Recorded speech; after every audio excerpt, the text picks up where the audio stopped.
Okay, so and I want to hear everybody's thoughts and stuff about this because like it's a really big, how do I do an album? Um, yeah, and your thoughts are really important. Um, okay, okay.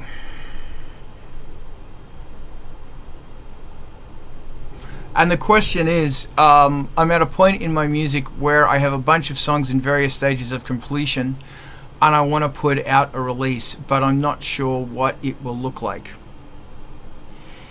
So that was the question posed to moi. And now everybody's not talking.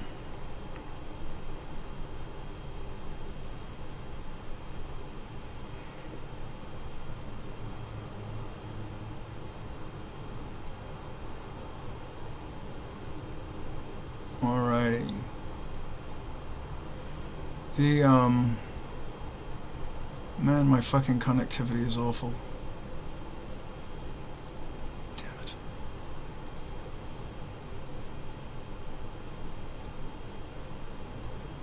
Okay.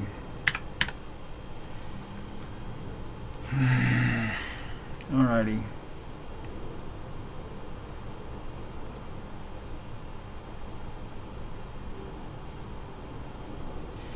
So I'm going to unmute mics and we're going to jump into it.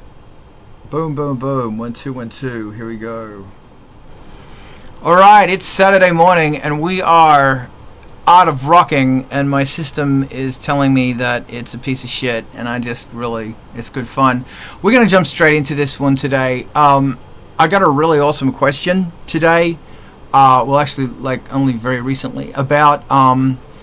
the question was, I'm at a point in my music where I have a bunch of songs in various stages of completion and I want to put out a release, but I'm not sure what this will look like. And so the thing is, I got a bunch of demos and I want to do an album. What happens next? So I'm going to start the ball rolling by saying I did a blipvert about this. And the blipvert is there. Hold on a minute. Boom. Let's do that. I'm going to put this in the chat here as well. And we're also going to be looking at the creative project management spreadsheet, which is on Google Drive. So you can just download a copy of that and fill it in. That'll actually help you piece everything together. And there's also the release timeline, which is probably the last thing you'll look at once everything's done. It's going to be like talking about press and all of that sort of thing. So I want to throw this one open because it's such a wonderful question. Guys, tell me what your thoughts are. Like, if you're at a point and you've released or you haven't released, even if it's a single, how do you go? What are the steps? How do you do this? The floor is open.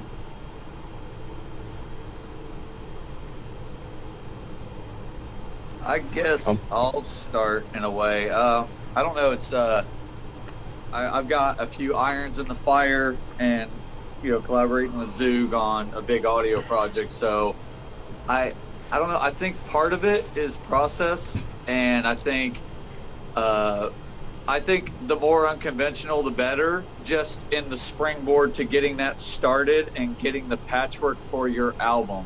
So I think I think it's overestimated or underestimated to do like an actual sketch, with a spiderweb drawing with thought clouds and silly shit or a Venn diagram or whatever you jive with. Like, I think it legitimately needs to land on paper, and it could be chaotic and it could be all over the place, and it doesn't have to be from A to Z. Like, you don't have to kill yourself. You don't have to be like Billy Crystal and throw Mama from the train and be stuck on the opening line of your novel or your album. But all that to say, I would write down just everything that comes to mind. I mean, or something as simple as like, okay, I have all these songs that are seemingly unrelated, but maybe I could boil each song down to a single word, or what comes to mind when I think of this song. Is it apathy? Is it joy?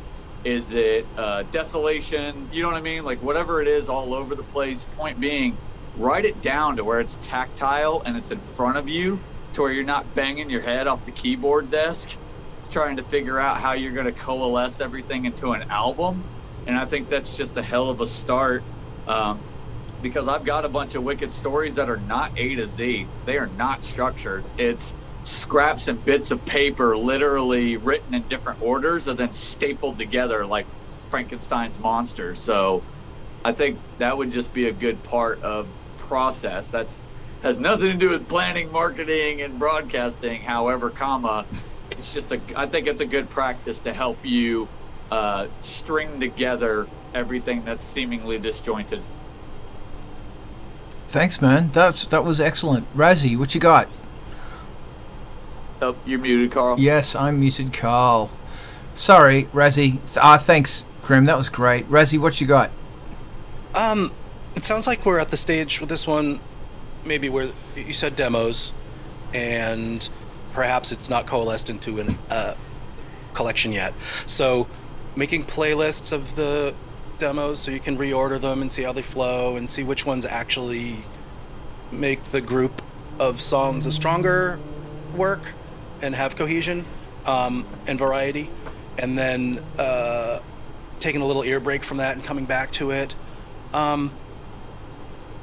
And if they are demos and you're not certain which ones are going to make the cut, you may be able to flex it into an EP or an album at that point, whether it's truly you're dedicated to there is a story. Like if it's a song cycle or a concept piece and you know where the through line is, then it might be time to really focus on fleshing out the individual pieces. But in either stage, whichever direction you're going, putting them into a couple of playlists as the demos and moving them around in order and listening to how they flow into each other might be a really effective step. And if you're a little bit past that and not quite sure like how to make the demos into the finished songs, that might be the time for the trusted ears and collaboration and colleagues for commentary. If you're toiling in isolation, as I have experienced myself, there's been some steps toward the end of demos when I know where they are, but I don't know where I'm going. That it's like, all right, listen, tell me, talk, and that conversation has been super fruitful. Yeah, man, that nailed it. Mez, I'm just going to throw to Braden. Then I want to throw to you to because we're working on that question. Braden, hit me, baby.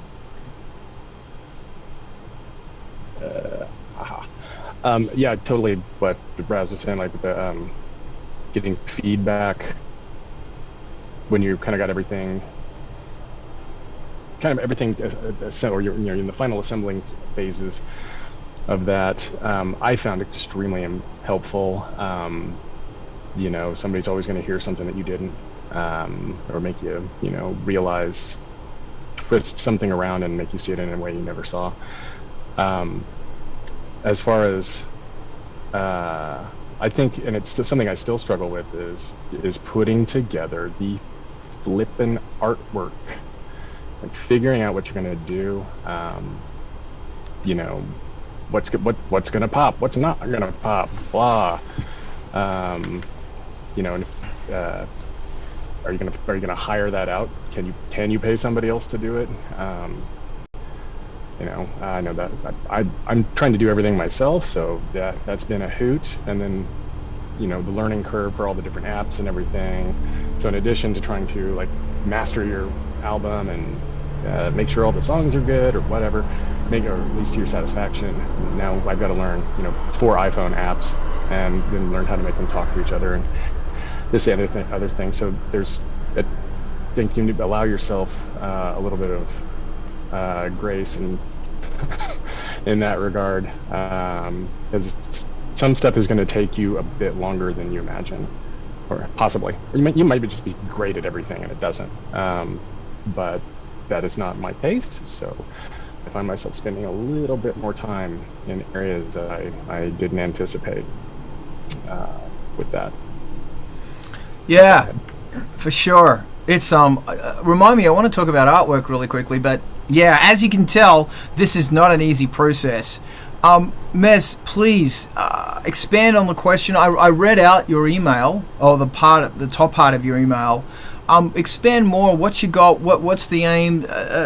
Go. Floor's yours. So, I mean, the idea was that I was gonna try and do an EP because so far I have my one music video, and like I'd rather do a little bit more than just a single. So, I was thinking of having that.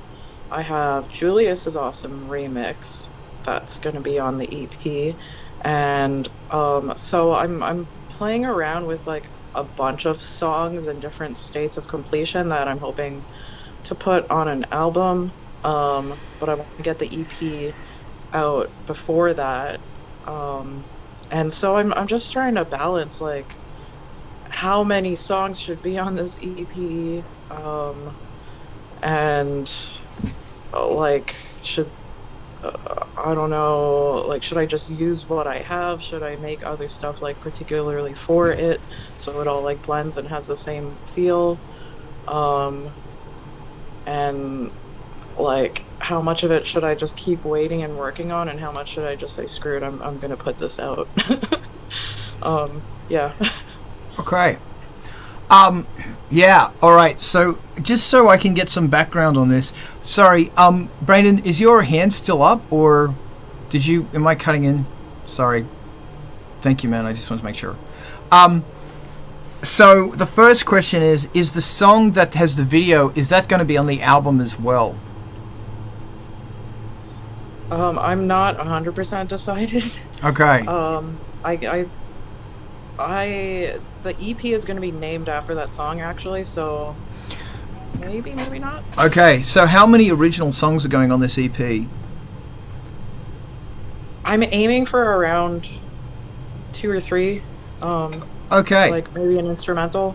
Okay. I feel like an instrumental would be sort of nice to just sort of keep it casual. How many remixes?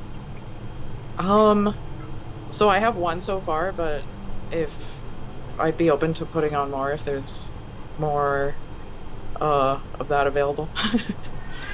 All right. Can I there's Shaya. Can I here's my thoughts immediately from what you're telling me is that you're talking about a single. I have to get her or she's going to be yelling because you guys know how this works. Rezi, I'm going to throw this over to you and then I'm going to jump back and talk about stuff as I get my cat. So what kind of occurs to me is, as the way you wrapped it up and what Carl just jumped in on, is deciding exactly what you're doing this for. Like, there's a big why here, and without getting into the weeds, of artistic intent versus, commercial potential, do you have a more artistic reason, or is it more by the books, like the industry is telling you to do it this way? Have you hit that balance at all? Have you thought about that? Honestly, The biggest thing that I'm dealing with right now is just that, like, I don't have anything out apart from just a music video on YouTube, so I would like to get something out and like put it on streaming stuff, but like right. And so I'm hearing that it's important for you to have the integrity of the thing be something you stand behind and something that you believe in, but you haven't quite hit what that is. So half of me wants to say this is when you just start releasing. This is when you finish things. This is when you complete them and release them, and don't be like me and sleep on it for 10 years and forget about it and put it on a shelf and I'm working from good advice, bad advice. But at the same time, like, I'm exploring and experiencing how things have changed since I think it's fair to say everybody has the notion that an album is the unit in an artistic complete sense, where the apotheosis of all musical output is a full album, maybe a gatefold with a concept. But the success pangs and pings from the world are based on singles. So you get a lot more attention and feedback and the good vibe of having put something out in the world that people are responding to from small individual song releases.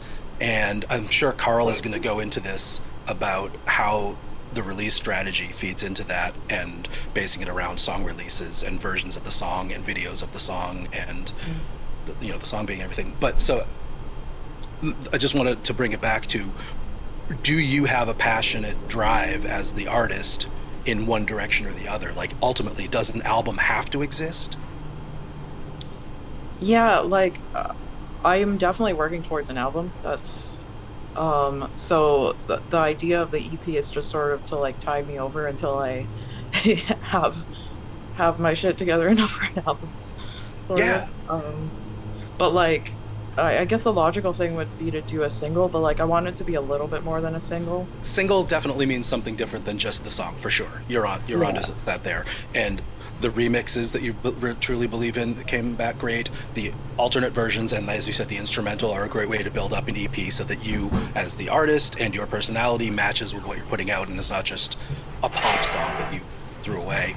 And I've heard it said that what happens after the song is out is where this, the hard work starts for the next 5 years, and like having something that you can keep forever and work on forever. So putting the quality into it from the start, making sure it's something you stand behind, but not getting in the way of yourself and never putting it out. That's the complicated balance that I hear, you're working towards, which is where other ears can super help. Thank you. I'm sorry. So if I can, so forgive me if I'm doubling up. It sounds to me, if I was your record company guy, I would be saying, it sounds like what you've got is a single. And it sounds like when you said an instrumental, that to me sounds like a B-side, and you've got a remix 2 or 3, or 1, that's a single. That's a good single. It's a good, strong single. The single should be on the album, and the album version could be different to the single version. So my advice, therefore, is normally you release a single about 2 or 3 months before the album drops. So this is going to be a whole bunch of time management. Sometimes there'll be a second single, but usually it's one single album, single. And when you release the album, quite often there's a single there as well. Sometimes. Step 1, where are the album tracks at? And I put in the Zoom link before. I'll put it in here again. This is the Creative Project Management Spreadsheet. Making sure I'm not muted. Great. That's the Creative Project Management Spreadsheet. And that is where you put in all the different names of the tracks, their tempos, and how far through the progress you are. And that is going to... And copy it, put it on your computer, and put it into jargon that you understand. That is going to help you mathematically manage our project. And this is the part where it starts getting sucky, where every morning or whenever can ever do this, you have to sit down and go, this is what I'm hitting today. I'm hitting this song, and the objective is to bring that total in the box. Because what you do with that, as you probably are aware, is you write in the total of completion that you feel that each part, the composition, the synth design, the lyrics, the demo track, the final vocals, blah, blah, blah, blah, blah. Then it goes through and adds it all up and says, here is the percentage total of your song. It's very rudimentary, but it works for me. The objective is, and if you're increasing the album total, so then it'll go through and add up all the tracks and come up with the total for the album. If you were progressing at 5% on the album total a week, you would probably be working 50 hours a week. Like, it takes a lot of freaking work, and from that you can make a logical estimate of, well, I want to release an 8-track album. Here's what all my numbers say. Therefore, knowing that, call it 2% a week, it's going to take you this much time to complete the album. So that's why it's 12 to 18 months to complete an album. So the second step is look at the tracks, put them all into this thing, and go, honestly, really, truly, where am I at? What do my numbers say? Numbers. Because now we're kind of getting into the production side of thing. There's the cool, fun, inspiration part. This is production. This is where you have to become record label dude. So, once you have that, you're going to have a rough guesstimate of when your album is going to be. And my strong advice is to add at least 3 months. Bill Gates once said, make the best time estimate you possibly can, multiply it by 3, add an hour. And the hour will save you. And it's never wrong. So that once you've got all that in place, and once that the video, I'll put the video back in the Zoom link again. This is the video about how to finish an album and how it's really grueling and it's really it's a difficult process. It's really, really, really, really difficult. It's a grueling thing. Because you have to get each track up to a point, review them, go through, get them up to the next point, review them, and boom. And you can attract that however you want, but the thing you've got to be so careful of is writing and rewriting. You know, that's why in that creative process project management spreadsheet, when you put a number in there, the number doesn't go down. It's got to go up. You have to make a decision and work on it.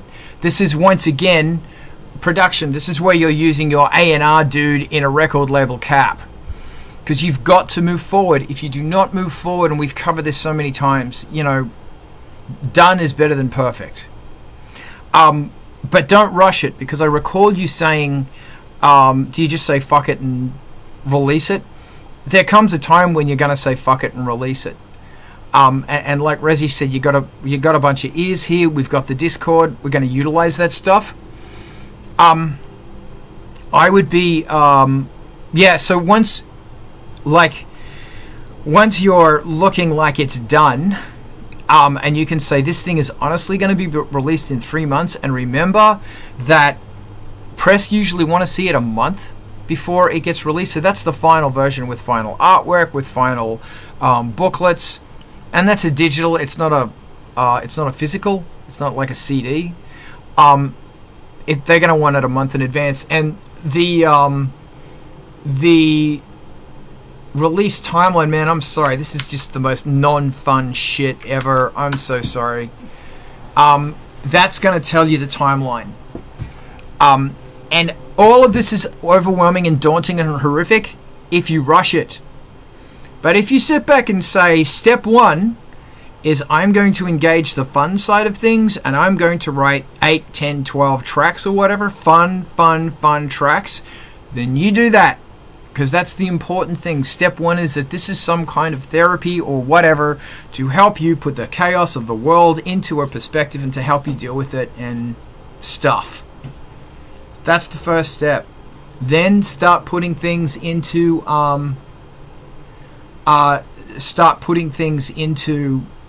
the databases and stuff like that, so you can see. And I just got a message on Twitch from Megamorph. Thank you for watching. That's saying it does sound like a chore. It is, because this is where they say 1% inspiration, 99% perspiration. Producing an album is really, really hard. It's an extremely difficult thing to do. And because you are looking at the things that you have produced, and most artists hate what they've produced, they hate their voice, they hate everything about it, it's not good enough. So I've got this database thing, this spreadsheet to add up your creative project management tasks to help you push through it, saying that the numbers say it's good, so you've got to keep going. It's like flying a plane through a mountain range in fog. You have dials, and that's it. And you have to focus on the dials. You cannot trust there comes a point you can't trust your instinct. You've got to focus on the numbers and the dials to get through this fucking mountain range. I could keep going, but I feel like I'm really depressing people, but this is why not everyone writes an album. This is, I think, why everyone's going, let's just do singles, because fuck it. That's a conversation for another time. Oh, and I also wanted to say there's a new artificial intelligence that's designing artwork. Brayden, this might interest you. It's actually on Discord. And there's a couple of them, and they're insanely good. My mate, Yale, actually typed in Darth Vader Tiki Cup.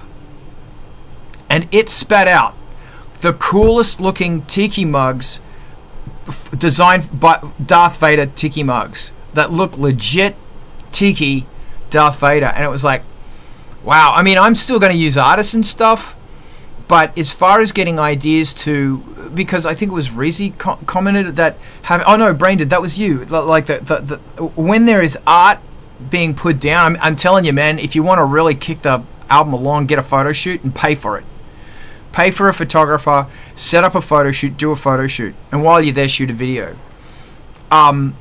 Once there is artwork and once there is a tangible image related to the album, shit's going to move ahead. Like your brain's just going to go click, click, click. Holy crap, I'm working on an album. Boom. I'm going to shut it now. Grim, hit me.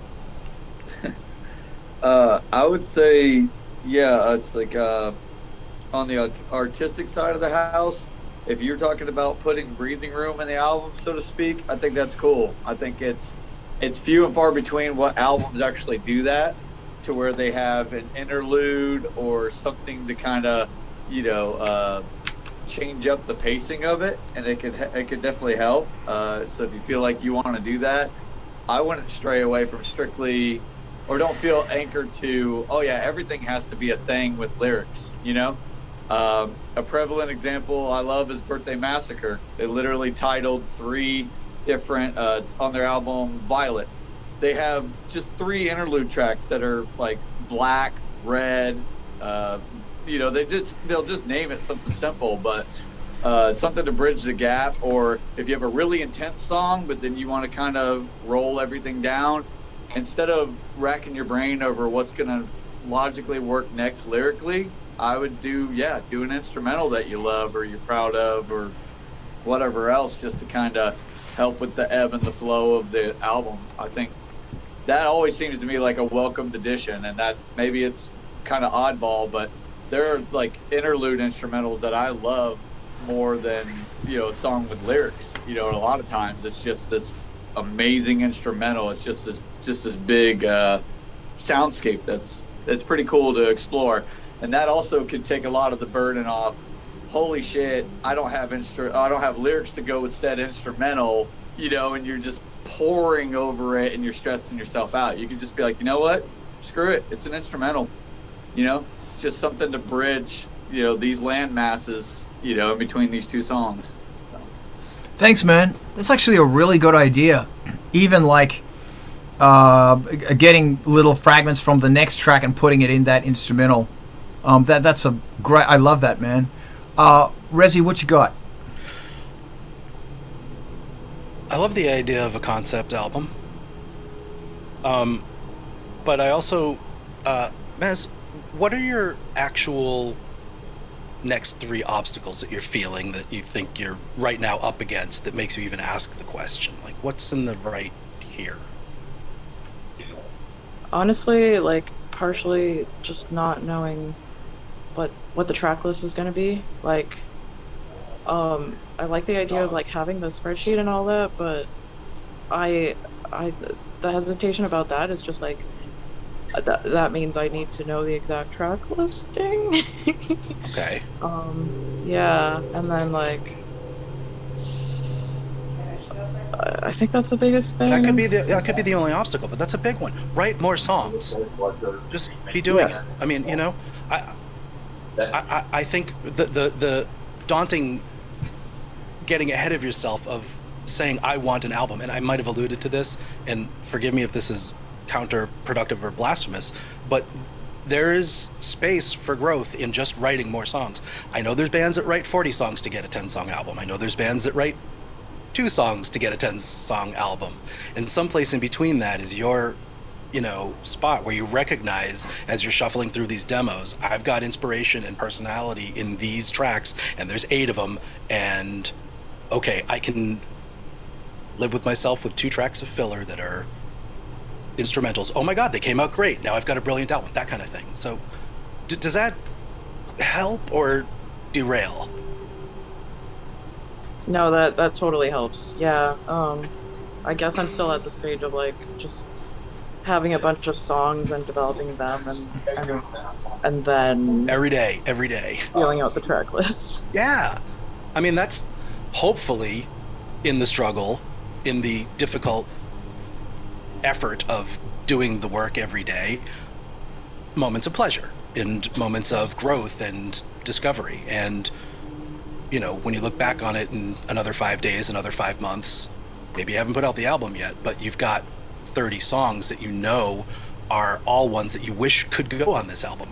Just an example. I'm not saying you should wait, because everybody's telling you not to wait, and it's dangerous. But write every day, songs every day. I know. I think there's something to it. If you're feeling that empty list as an obstacle rather than an opportunity. Yeah. Okay, thank you very much. I just want to touch on the thing about track listing. Like, don't put the horse before the cart. And I'll do a track list when things are in the... my mixes go through 3 stages. Stage 1, Stage 2... oh, it's actually Phase 1, 2, and 3. And once it gets to Phase 3, you can do one more change and then it's done. So when mine are at Phase 3, where the song... because I have to have these phases, I have to have all of this stuff going on, I have to have mechanics, because if I don't, I'm going to keep working on this fucking album. Work, constantly work on this album. And that's just not feasible. So, when you're at like Phase 2 or 3, I won't go any lower than 2, really 3, that's when you're going to look at the tracks and go, okay, this one sort of goes into that one, da-da-da-da-da-da.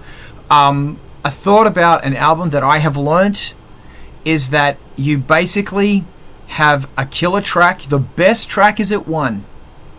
And your music is most likely going to be played on Spotify, and it will probably be played in order. But the way it works is that I have found overwhelmingly is that people will listen to the first track, then they will listen to the second track, then they will listen to the third track, and guess what they listen to next? 4th track. Yeah, 5th track, if you make it that far. Because the problem is that you used to open, back in the good old days, you'd open with this cool track. And then it was something arty. Then it was building up, and then there's your hit. Number 4 was your hit. Like, open with a bang, but number 4 is your hit. I don't think you can do that anymore because audiences are not patient. It's now because of streaming services, etc. And the way that people listen. You've got to basically list the tracks out in order of their awesome. Sure, tweak it around a little bit, but if you're going to do if you want to do something cool and arty, just do a playlist. Set up a playlist and push that to your fans. If you're crazy enough to print a CD, for the love of God, don't print vinyl. But if you want to do a CD, you can assume people will be listening to that for the experience. So you can do that according to flow and stuff. Because I've done quite a few albums where the Spotify version is different to the CD. The track listing is different because of what the audience expects. Man, people aren't going to like me this. And by the way, my love to Diana. Hope she's doing a festival today, so I hope that goes work. Spotify and its order is always randomized. Thanks. All right, so that's also Metamorphosis saying that his Spotify is order is randomized, but when an album first comes out, often it is not. Because you need to get them by the hook. You gotta pull them in there super quick. I'm gonna shut up now. Rezzy. I really like what you were saying about the sticking to your stages with the song, and once you're at stage 2, there's only one more change you can make and finishing it. And I think that might dovetail with my counterintuitive approach nicely. That Mez, when you're when I'm encouraging like lots of songwriting, I do mean take them to Phase 2 so that they're like, this is pretty done. It's like go through the effort and work and iterations with each one. And my personal preference for some variety is riffs for days. I'll just record them. I've got, a thing to record on. Go surprise. And accumulate those. But then songs, ideas where the chord progressions and lyrics are a thing. And then hopefully a third bucket of things that are actually verse chorus, and I see where this is going. Those are the pre-phase 1s, I think, that Carl mentioned, and taking those through to a finished song is the practice of the art. That is really an important way of honing the skills and crafts and becoming more confident to recognize when you've got the tracks to make a 12-song, a 10-song collection, and being like, yeah, okay, I know these are. Well, you send them around and everybody disagrees or agrees, but at least you'll, I think, get past that feeling of not knowing what goes in the slots. Maybe. All right, now that's awesome. Thanks. I'll just clarify that when I'm talking about the mixing stages, phase 1 is the song is done and this could get released. You've spent 4 to 8 hours on a mix. Everything is there. Boom. Maybe even 2 to 4 hours because I'm getting faster at it. Then phase 2 is another 2 to 4 hours. Phase 3 is the last. You know, but everyone's got to do their own thing. You know, everyone has to climb the mountain in their own way. And Vince, you're awfully quiet, and I really want to hear from you. Graham. I'll keep it brief, and this might be, I don't know, too far along the path, but I think it's worth addressing. There's a lot of times where I pour into endless hours of trying to find that song, that clip, that thing that was part of a trailer, a teaser, an Instagram, a TikTok. Shit, I'm discovering new music all the time just based off of something that's on TikTok.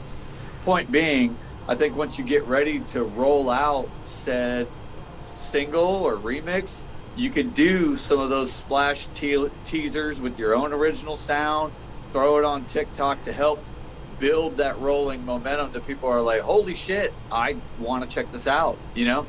And it could be part of your instrumental, it could be something in the background as you talk about your album or release or your single, or it could just be boom, jump straight into it and it's the chorus accompanied with imagery.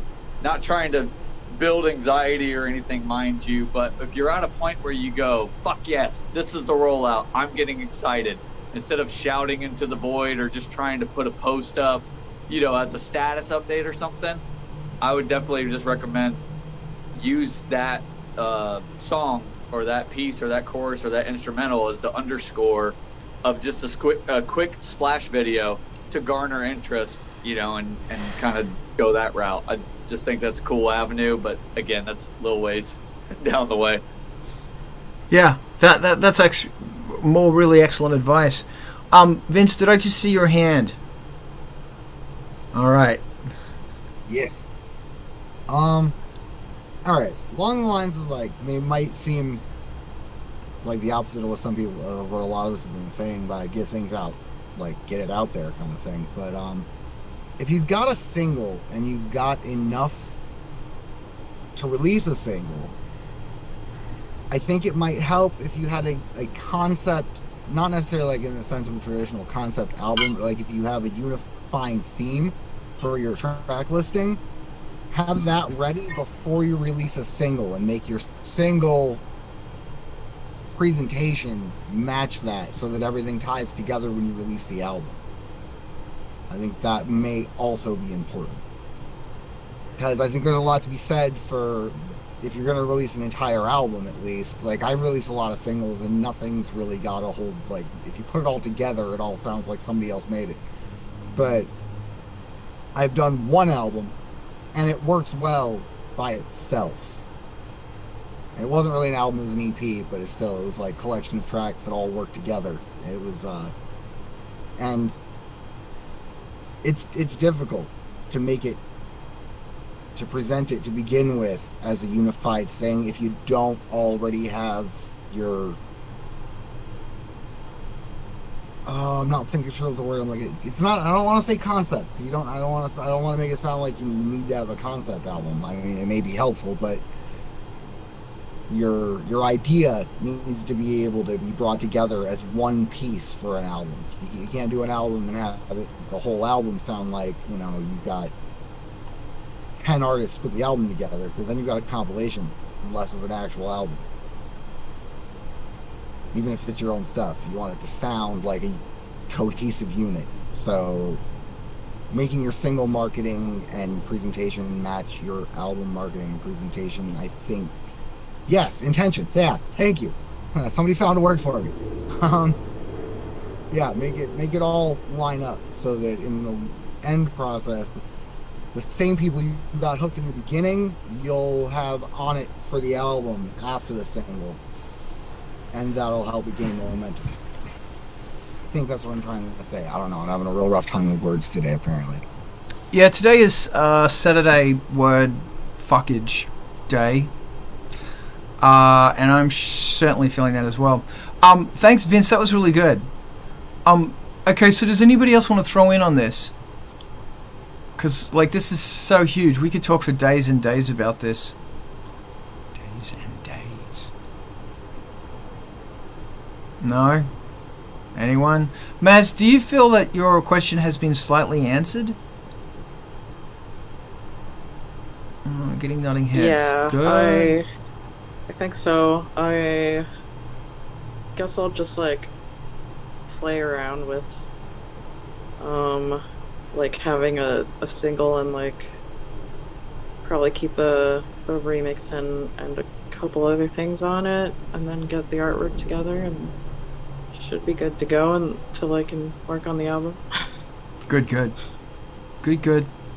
Keep us posted about this, because this is what you're going through. All of us go through. This is huge. So thank you again. Does anybody else have anything they want to add to this, or say anything? Or I see the hand of the Rez. Hit me. I said fuck it, and I'm going with singles. I mean, I've got a finished album. But the thing that is actually finished and has been mastered and uploaded is a single, and I'm going to work on that angle personally, so I'll have plenty to talk about if actual one song singles with videos and alternate versions and stuff is on anybody else's radar. That's going to be my experience for a couple months anyway. Cool. Well, it's something I definitely want to talk about, because it seems to be something that is trends are pointing towards singles good, albums bad. I shouldn't say bad, but you know what I mean. Do you know what I mean? Like, do you Bit really of an know? echo chamber on that too. It's tough to pull apart which are indie TikTok promoter PR people reading each other's posts and nodding when they quote them. Well, my thing has been that if you like using algorithms and stuff, and I signed up to Apple, YouTube, someone else as well, plus Spotify, and they all have sort of curation things, and it's if it's one single, it's a good track, and you get an album and you just drop one each month, then you drop the album, or then the album's actually already up there. You release it on Bandcamp or something, I don't know. But doing shit like this is, I think, it's something I really want to play with. I am so umming and ahhing today. I'm telling you, Vince, you're absolutely right about non-verbal Saturday. This stuff is kind of crushing, and it's taken me about 6 months to get back up to speed to even open up sites that have charts and graphs about stats about music. Like, it's really been a slog getting back to that, and I thank everyone here on the panel and on previous meetings for helping get me back in tune with that. But it takes work, takes effort. Yeah, and it's really overwhelming, because it's very interesting that there's this expectation of what you're supposed to be doing, as opposed to, fuck it, this is what I want to do. And there's a balance in there, and I usually go with the fuck it, this is what I'm going to do thing. Like, I shouldn't be doing albums, but I do albums because I'm an album guy. I like doing albums. Actually, I don't. I fucking hate doing albums, but I have to do albums. I just have to do it. There's just something... Well said. Thanks. There's something about albums. I feel, unless anybody else wants to bring something else up, we could change topics. Razzie, you mentioned some thoughts, or somebody else might have some thoughts. Yeah. I Before see I go Vince's into hands. Go ahead. a new topic, I just wanted to point out music's match I mentioned as a lyrics synchronizer, and chart metric kind of seems to be like one of the big hitters for looking at where your songs are getting playlisted and what the discovery path was. There may be a lot of other ways, and I'm kind of new to this, so I'm just sort of throwing out, like, I just heard kind of answers. But chart metric, which I put in the chat, if you follow your own act on the free version, has some pretty interesting information. So Chartmetric is awesome, and I highly advise everybody gets it. And if there's a band that you want to follow in the footsteps of, track them as well. Yeah. I just want to throw it to Mr. Vincent. Vince, I saw your hands doing the finger dance of knowledge. Okay. Yeah, I had a question to ask anyone here who might be able to answer it. I'm getting ready to do this vocal track, and I have an idea. Like, I know what I'm doing with it, because I'm taking a possibly a unique approach to the song. I'm doing Wuthering Heights as a duet, but I'm doing all the vocals. So parts of it are going to have to be pitch shifted, and I'm wondering if anyone's got any advice on how to make it sound more authentically female in terms of editing. Because I know inflection of tone, like if I were to like change the way I sing those parts of it, it could help immensely. But in terms of editing to go about that, is there any particular tricks to that? Well, I'm going to throw it to the res, then I'll throw it to the Maz, then I'll have it crack. I think word we're mostly looking for is formant shift. The higher formant is associated with more feminine voices. So pitch shift without formant shift is kind of de rigueur. But there should also be formant shift without pitch shift if you're using Melodyne or, Auto-Tune Pro, any of those. So there's something to play with in that. And man, I don't know. I would hesitate giving any advice on feminizing voice, but there's a lot of information out there by a lot of people who have a lot of better reasons than me to know about it. But that's risky. I don't know. We'll probably shut up about that. Mess. So I've been playing around with vocals, trying to masculinize the sound of what I've recorded, and like Raz said, formant is the main thing you want to look at. I used the VST from Sound Toys called Alter Boy, and it's just got 2 dials. I think formant and the other one's like the pitch. And I had some fun results by actually raising the formant, or raising the pitch and lowering the formant, I think. But play around with formants, definitely. And yeah, also as Rad said, like you can inflection and the placement of your voice. As if you look at like YouTube videos, they'll teach you ways that you can like think about the way that your voice is coming out of your chest, like if like head voice, chest voice, all that stuff, or like phrases that you can use to try and get you more in the feminine or masculine kind of placement.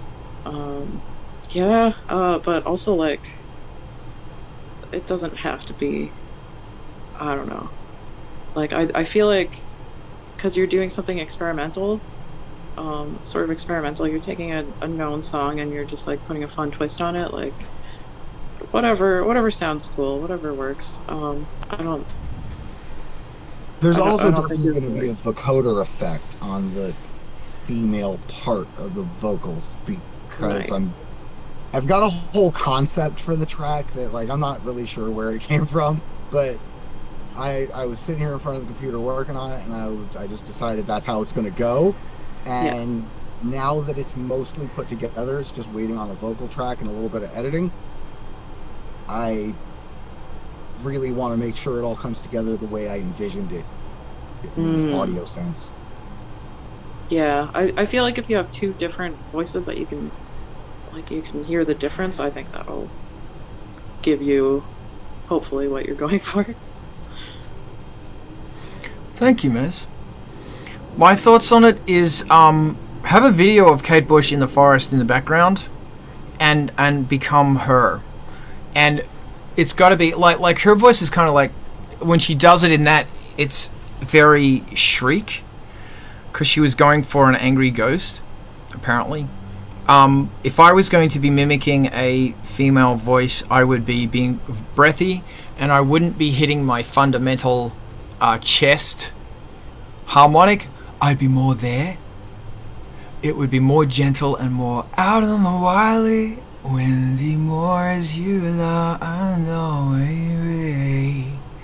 and really slidey, because the song's slidey as fuck. That's what I would be doing, because if you start with something that is I found that pitch recognition, pitch format, Vocaloids things, they don't like a hard male voice because they sort of get glitchy and locked on those things. But if it's gentle and flowing, they seem to be better. Maybe it's just me because I use a Helicon, which is like 10 years old now or something. I don't fucking know. Go gentle. That's what I think. And experiment. And with vocoders, whispers are lovely because there's so many frequencies in a whisper. They just grab into those frequencies. That's all I got. Braden. I don't have any advice as far as performance or technique that way, but for like sonic, you said you are using the sound toys, a little alt plug-in. That thing is awesome. If you use the Pro and the little sample editor window thing, can yield some really really cool results. In the remix I did for Hand of God, there's a section in there where I made a younger Carl singing a duet with himself, and I got probably 80% of the way there with that Complex Pro algorithm, and then use the little alter boy to like just push it the rest of the way, and it sounded like isolated. It sounds pretty convincing. So I didn't give him a gender swap, but I did take him back in time pretty well. That was pretty cool. Some things you try stuff like that. You never know. I'm sorry, I'm talking to Vincent. Just try things that you kind of unlock that little feature that I didn't even realize was possible with that. So, anywho, that's all. That's great, man. And thank you again for that remix. Young Carl had a perm, by the way. There you go. It was the most crazy, outlandish thing I could do was a perm. But when it was pretty crazy and outlandish, like, you got a perm? Like, if I got a mohawk, they would have gone, oh, you got a cool mohawk, but you got a perm? Everyone freaked out. It's like, yes! Razzie, I see your hand. Vincent, do you have any preferred tuning tools or plugins that you already use? Not really, no. The only thing I usually use for anything is the pitch shifter that comes with my software. Which one is that? Is that in Ableton? No, I use Acid Music Studio from okay. what used to be Sony, now it's Magix. Yeah. So I'm not familiar with it. The pitch shifter that's built into that is what I use for just about all my note editing stuff, because I tend to use a lot of samples, and if I just set the sample to keep the pitch when stretching, then I can just use the pitch shifter and put it where I need it. Got it. You're in for a world of interesting stuff if you look at any of the dedicated vocal tuning kind of plugins, like Autotune and Melodyne and Wavestune.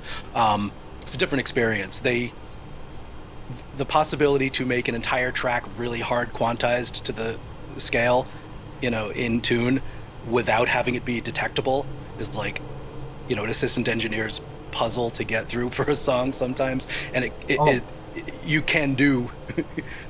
Go ahead. Here's the thing, at least for this track, I don't want it to be undetectable. This is gonna be glitchy as hell. It's gonna that's be what I was gonna say. Stabby, synthy glitch hell of a track with a semi-smooth vocal on it that's going to go back and forth between the male and female parts in a couple of places, and then hold out with one or the other in a couple other places. Like I've got a rather elaborate and ambitious plan for this, and I'm really hoping it turns out well, because I've only got till Monday to make sure it gets to the distributor on time to get out to push the playlists and all that. So. Well, without getting lost in the tools, you do have that option. Like if you set your pitch detection to hard and your time between note transition to very fast, then you're in there. So you've got that whole breadth of undetectable, extremely glitchy. It's fun. I enjoy using those things. And as Rezi said, have a look at this if you have time, if you can. Look at the software that gets into the vocals and changes it. Because when they play with the format, or the gender as they call it, it's fascinating. You know, if you want to put more depth and grit in your voice, just bring the gender knob down to into the male area more. Keeps your pitch, keeps everything, but you've got this deep roughness in your voice, for want of a far better term. And another great thing you can do is take a voice, drop it an octave, and bring the gender right down. So although it's an octave lower, you bring the gender up, I should say. It sort of sounds like it's sitting there with you. Weirdest things you can do. And if you do it right, and you push it in with a natural voice, you can get a sound that is really thick, and it sounds natural but thick and ballsy. Yeah. But okay, so tell me more things. Does anybody else have anything else they want to talk about?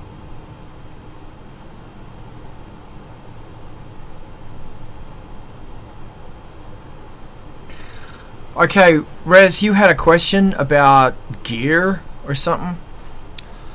We want to talk gear. Let's say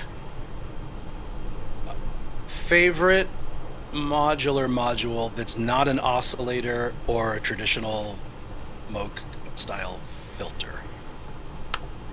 Okay. Talk about it. Does anybody else want to talk about this, or do you just want to hear Carl talking? Okay. Brendan's gonna say something. Brendan, jump on in. I'm just looking over my shoulder there. The Bastel waiver is just a crunchy ticket to hell. Super fun, unpredictable distortion, or predictable. You can kind of. I have two of them because they're so much fun. Just taking things into crazy territory. You can like side chain within itself and kind of cross modulate the signals in ways that are always surprising, not always useful, but at least entertaining and fun. I've sampled the shit out of it. It's great, and it's small, bang for the buck. It's like 8 HP, maybe something like that. That's a big favorite of mine. Awesome. I'm gonna go with, I've got a couple, like an Intelligel, I'm saying that wrong, Stingray reverb chamber, and it's instant EMS synthy. It instantly sounds, if you want that vintage sound, that's exactly where I go. And you make the sound and then you put it into the Stingray. So obviously the reverb's the last thing in the chain. And the great thing about it is that I'll modulate it in such a way that as you rock the wheel, the intensity dial, it throws it into reverb more, which is beautiful, because a sound it can be swimming in the reverb, then you pull it back and the sound comes up and you add a bit of reverb and then it swims away again. And it's just got such a really old sound. And another fun thing to do is actually put it before the filters and everything else, so you're fucking with the sound. And if I can be a prick, I'll say the Dopefer. I'm a huge Dopefer fan, as everyone knows. The A137 distortion, I think, is the greatest distortion on earth, and it's really fucking cheap. 137. Yeah, the 137. And it's funny, I haven't used it in a while. I need to get back to using it. But it's a wave shaper from hell, and it's brutal and beautiful. And it's, you put drum loops through it and it minces it. Then you put a sine wave through it, and you can get some lovely things going on.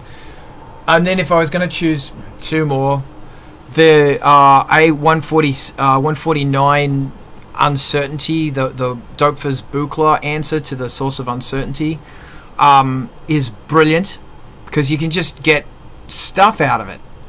Then you can take little notes and quantize them if you want. And the last thing I'll say, and I'll say nothing else, is the 155 sequencer, Dopefire 155 sequencer.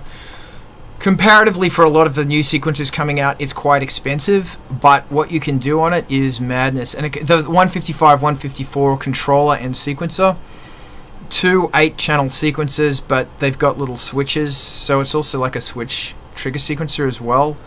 And it's just, I use that on every single track, and I'll be using it to modulate all sorts of stuff, you know.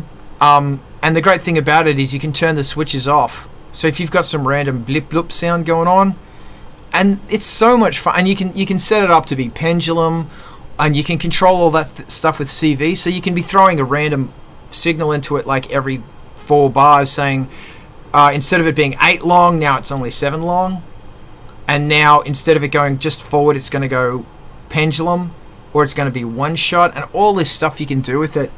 I've had it for like 10 years, and I'm still getting like going, wow, it does that. Just like everything with Dopefire, it's so well designed. I had an MAQ16 version 3 or something. They're amazing sequencer, and it's an amazing sequencer, but I actually prefer this one because there's all of this other control voltage stuff you can do in it. But I can't, all of this stuff happens once I have a strong melody and I have a strong idea. I will not allow myself to go into the modular like I have to. And, you know, to a degree, I wish I could free my mind to say, okay, I'm now going to fuck around with the sound and see if this song can happen as a result of the sound. But I spend hours and hours and hours doing stuff, and I come out with crap. And ultimately, I need to hear riffs, chords, melodies. That's just me, though. What about you? I step edit everything and essentially stay in the box with synthesizers past many, many years. With some amount of aleatoric kind of, you know, kernels of ideas. Like I'll start off with something generated quite randomly, but I have been strictly inside Ableton Live with, like, you know, massive analog, couple of string machine emulators because my power supply is dead. So it's not nearly modular based in my world, and so sound design ends up being, you know, like a single channel of multiple chained distortions and wave shapers and interruptions and EQs and stuff like that. It's not as exciting as having the physical stuff, but one question comes to mind, and this is something I haven't quite seen. Does the pendulum mode on the Dopefire have physics, like easing, with, like, so it actually slows down as it approaches the it's apex? just backwards and forwards. I'm wondering. You could do that though. Yeah, like you can control. It can create its own. It's got its own CV controlled clock, so you can put it, and you can control the amount of CV that's altering it. And all you do with that is you'd send a sinusoidal. Yeah, you'd send a sine, and then at the beginning of each, you'd send the trigger out, the reset out would be going back to the Dopefire just to make sure it was, you know, like that. But actually, on that, I've started mucking around with changing the timing of them, and I went through the maths. I don't know. It's brilliant, whatever it is. And assigning it to be a control voltage, a randomly generated control voltage to change at a random time. So based on quarters, it might be 4 quarters, it might be 1 quarter, it might be 7 quarters. And when it changes, it's going to increase the envelope time to make it shorter. So as a result, it will stick more into the quarter, you know, into the quarter note. And what's great is that as you are tuning the slant of that envelope, it's not accurate. So, okay, this one's 4s. Okay, this one's kind of 8ths. This one's sort of 16ths. This is kind of 32s. This is sort of a triplet. And doing that sort of thing, you know, because it's coming. Tangerine Dream called that ratcheting, and but ratcheting was always based on a strict subdivision of the quarter, whereas this way it was like this really interesting organic thing. Yeah, stuff, but the beat was still there. Yeah. But it was randomly, sometimes it was on and sometimes it was off a little, and sometimes it was like, so that was really nice. And trying to create stuff that's organic for me is increasingly something like all the new Angelspit stuff is played, and I kind of like roughly quantize it just because I'm a terrible player. And the Ice 9000 stuff is also all played. And when there's a whole bunch of sequencing blippy bloops going on, and I'm trying to make them as organic as possible, because when you listen to old Jar and old Tangerine Dream, shit's going in and out. Yeah. And I'm that's something I'm trying to emulate. It's funny, we've come back around to making sure things don't machine gun. Yeah, using a whole bunch of machines so they sound human. Yeah. Yes. Yeah. Yeah, so that's Super. fun with synths. If anybody else wants to throw in there, or you had a question about marketing or industry, really fun stuff. Let's see. How about, since this is on my plate, practical bio writing tips, content, intention, who's going to be reading it and what they need to know. Okay. I wanna jump in on a few words about that. I have some ideas, but I've got a template that I'm not going to email you right now because I don't know where it is. kind of thought you might. Yeah, and it's I kicked it out with Damage because he received 1 million bios, and we were sort of sending them back, and we kind of agreed on this thing that you can look at it, and it's funny that Julius Brattenschatz and Drake 40 octaves below, because I've mentioned it on these before, they took it, they copied it, they look totally different, and theirs looks so good. And it starts with a banner, then off in the right top corner is the CD face, then it is the name of the artist, might have a byline, and then it will say the actual core words and keywords and genre words, then it will give a blurb, then it will give a quote, then it will say it will be available on all of these places, butter. So you can look at that thing, and within a second you know the name of the band, you know the name of the track, you know when it's coming out, and you get a feel for what it looks like. I have a few of those one sheets from Metropolis back in the late 90s, early 2000s. Actually, they're really, they don't look a lot different from each other. Yeah. Around a little bit, but that's exactly the sort of content. So the one sheet I kind of get. It's good to know that that's still a thing, and also I'm not sure the line between like hiring somebody to do the bio or working with somebody that I really trust and just churning the thing out and getting it over with is kind of where I'm at right now. No, I'm before that. I'm at the digging in my heels and not working on it, let's just say. Okay, hold on. I'm gonna find one and I'm gonna put it into Zoom. Nice. Hold on. Just give me a sec. So, see if I can actually do this.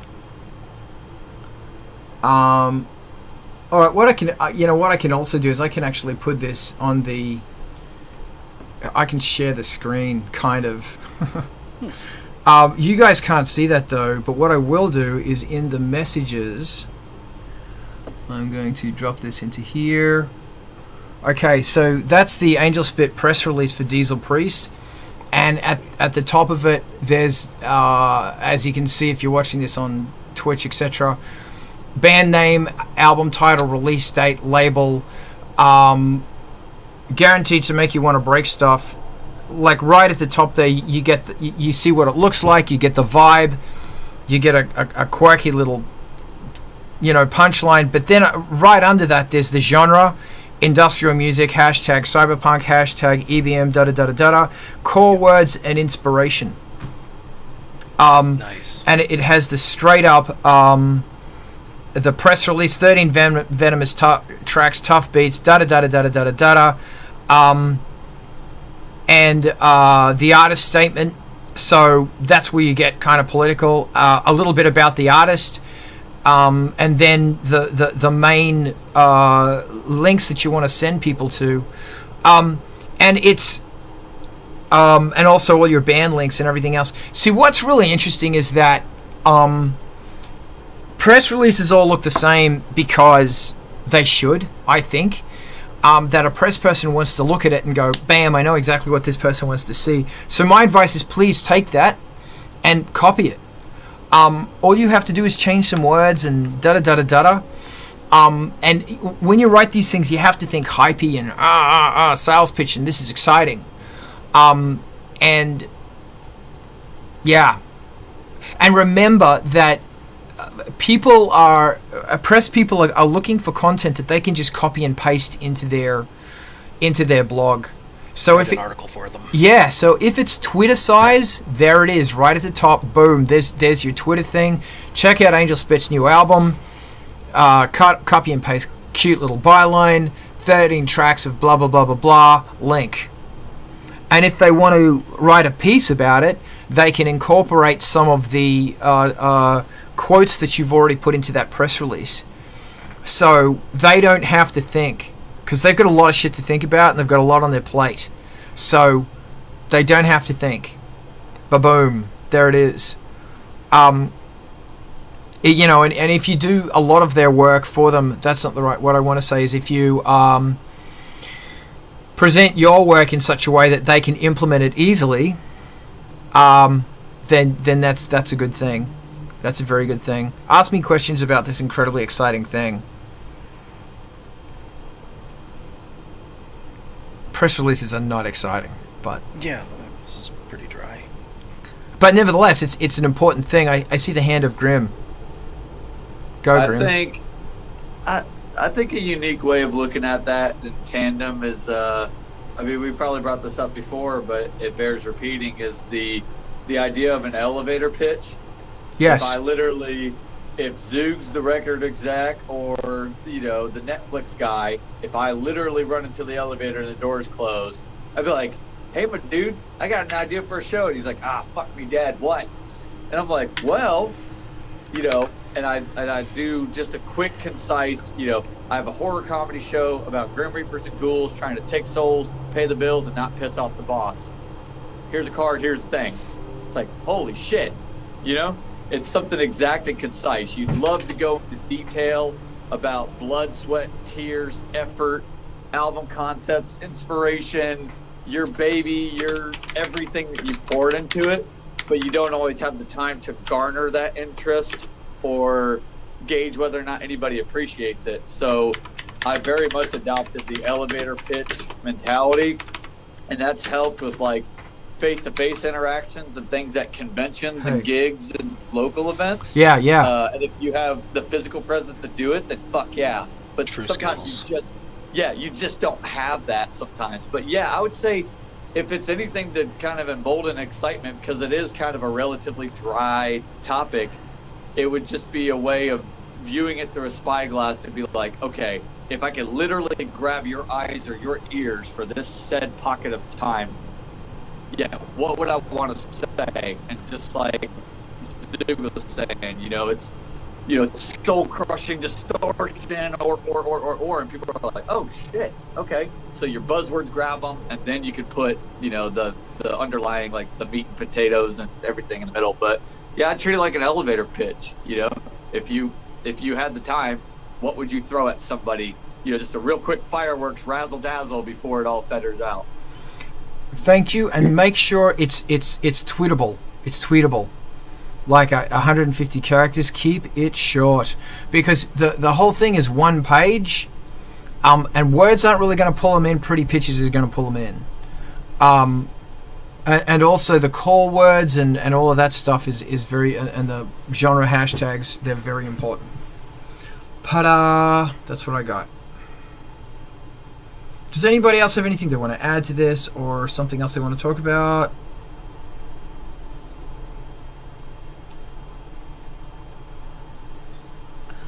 All right. You know what? If we could always pull this early, because we've had a good day of sharing and caring. A good day of sharing and caring.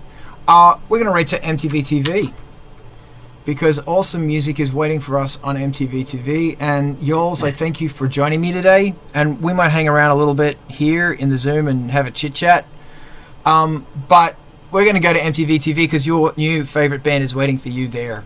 And if you've got an album or something, throw it their way. And I believe that there's a festival there today.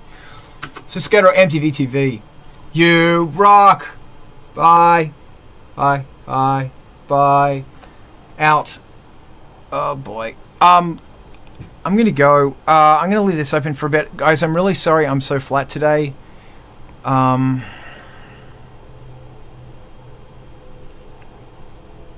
I'm going to leave this open as long as I can. I know I have to do stuff later-ish, but I'll let you know and we'll figure it out. So, bless you. Thank you so much for being a part of this today. And can you tell me, has it rated yet? Oh, it doesn't matter. I'm going to assume it's rated.